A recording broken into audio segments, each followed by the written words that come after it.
Hey everyone, happy new year.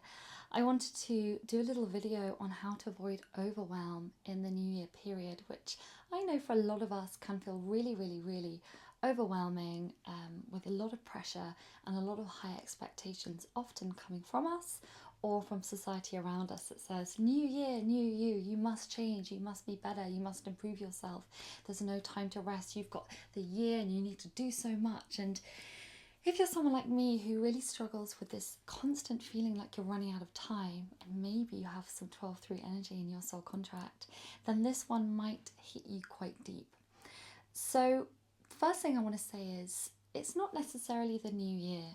It is in our modern day calendar, but a lot of people actually celebrate New Year at a different time. For some people, that's the 22nd of January, and for some people, it's actually when the spring equinox begins on the 21st or 22nd of March, that the true time for renewal and rebirth begins. If you think about it, it makes sense because spring is a time when animals come out of hibernation and are born, lambs give birth, and the birds really start to sing, and nature comes out, and the leaves start unfurling, and seeds blossom and bloom and grow. It's a very beautiful period, and there's a warmth and a tangible energy of birth in the world, which I think is a very nice New Year period, which I prefer to celebrate. And if you think about it, New Year now, we're in the darkest depths of winter. I mean, it's grey and dark outside if you live in England like me, and it doesn't feel like that light, bright energy, especially when we've been working up until Christmas. Most of us, myself included, have a Christmas break, and we need, time to recover. I've had 2 weeks off, which has been lovely, but I'm still quite tired. This does not feel like the time of year for me to be starting massive projects, but the pressure from society is so big and strong that it can be quite hard to go against that trend. So my advice really for myself, and maybe you want to take this on board too, is just to keep going with what you're doing and know that it is enough.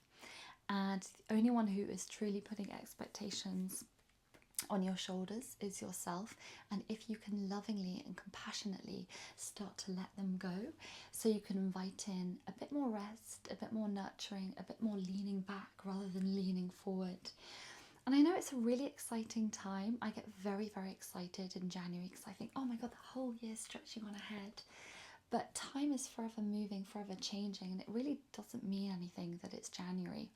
And so if you feel that kind of overwhelm and that pressure of, oh my god, I have to start that healthy eating, or I have to start going back to the gym, or I have to put that work project in place, why not give yourself a little bit of time to relax, a little bit of kindness? Because trust me, a horse moves more quickly with a carrot in front of it than a stick behind it.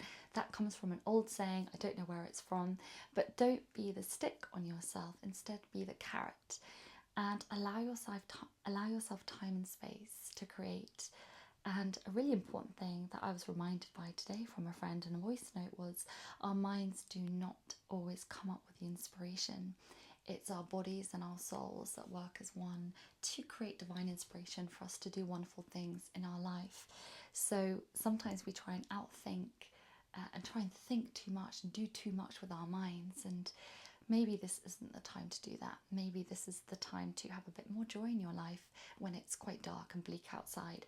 Maybe this is the time to be a bit kinder and softer to yourself and watch lovely series and go to bed early and have that hot chocolate. I just had a hot chocolate. Actually, it was a chocolate milkshake and it was amazing. I craved it, I wanted it. Obviously, I needed the magnesium. So be kind to yourself, let go of expectations. If you feel pressure from society to do stuff, switch off social media for a little bit and come back into your own energy fields and look around you, look at nature, and realize that maybe this is still a little bit of a hibernation period, and maybe you can be a little kind, soft and gentle and loving with yourself as you move forward through this very dark rest of winter, which is still 2 whole months. And I really love talking about things like this. So if you like this kind of content, you like to hear about how you can be more compassionate with yourself, I do a lot of work around healing, emotional healing, soul contract work, and how to let go of all the pressures around who you think you should be so you can come into who you truly and authentically are. So stay in touch, and until then, I wish you a very beautiful rest of your day.